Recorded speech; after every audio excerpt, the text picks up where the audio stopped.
Okay, well, decided to give her one more go before I go to bed. I wanted to get this controller dropped here. Yeah.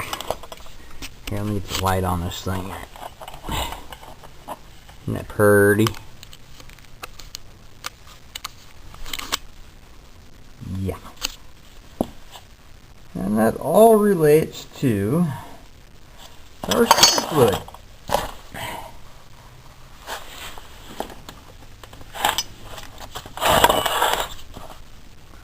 There's that rear bushing. And this one's real pretty.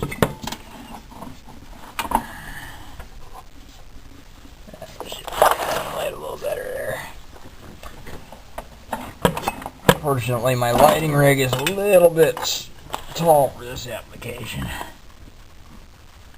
Yeah. Yeah, so loads of fun. Here, now we can get a better look at these yonder power steering lines too. Let's see if I can get you guys where I was a few minutes ago. Yeah, you can see in there. That is the culprits of the whole problem.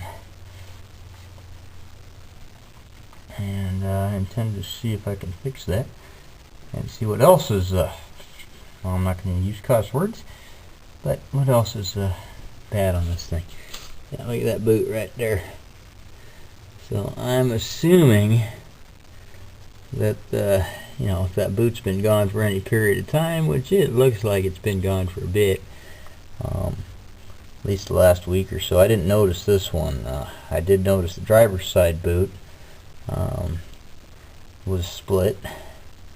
This one, however, looked alright. But again, I couldn't really see in here without everything here. Now you got everything out of the way, and it's a bloody nightmare. But yeah, so you get a little bit of a power steering leak, fix it. Surprisingly enough, though, the sway bar bushings are alright. Go figure. Alright, thanks for watching.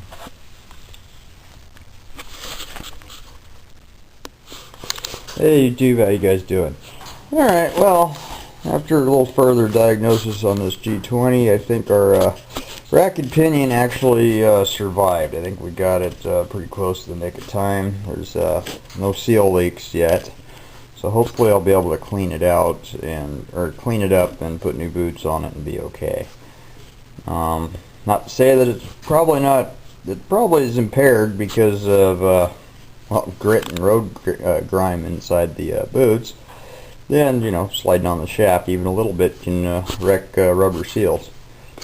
But for now, I think it's alright. The way these guys take care of their cars, it'll probably last the rest of this car's life. Hopefully I've got it through this guy's head that, you know, preventative maintenance can go a long way. You know, he brought his other car in yesterday to drop off some parts, and also had me check the fluids. And see, I did a fuel pump on that about a month and a half, 2 months ago, and I've told him repeatedly he needs a new lower radiator hose.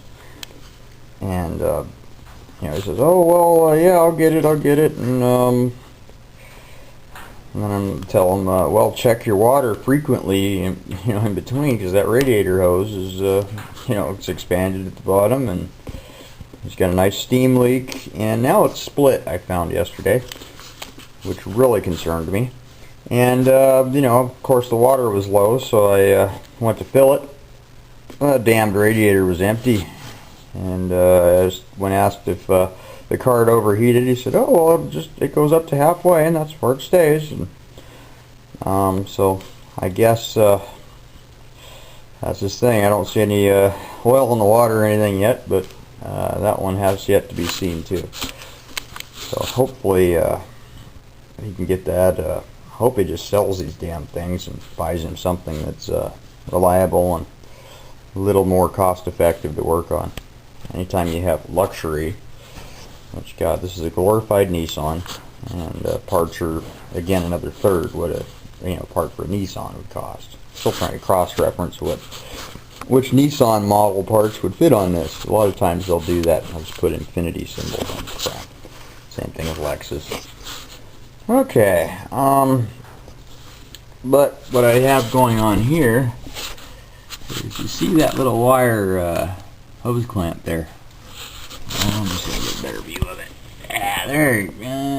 There we go. Junk. Okay, so that little bastard and its little cousins down on the other line that are just spring clamps. I don't know if I'll be able to get in there or not. Maybe with the light. Yeah, there you go. There's little spring clamps down there. Well, yeah, those might be alright from the factory, but over time they, they lose their springiness and become useless. So that is, I think, the cause of the problems there. And I wish he would have brought this to me when I asked him to a year ago, and I could have fixed this then and probably avoided doing these control arms right now. They weren't bad yet then. But I kind of got everything cleaned up here a bit. Turn on some other lights there. Yeah, there you go. So there's our ball and socket and whatnot. So as soon as I get my boots, I can disassemble those, which I'll do a video on that, how I like to do them, so I don't pull it too far out of alignment. Yeah, I actually went to school for brake steering and suspension years ago, and I've done a lot of cars, but never really professionally, just for buddies and my own.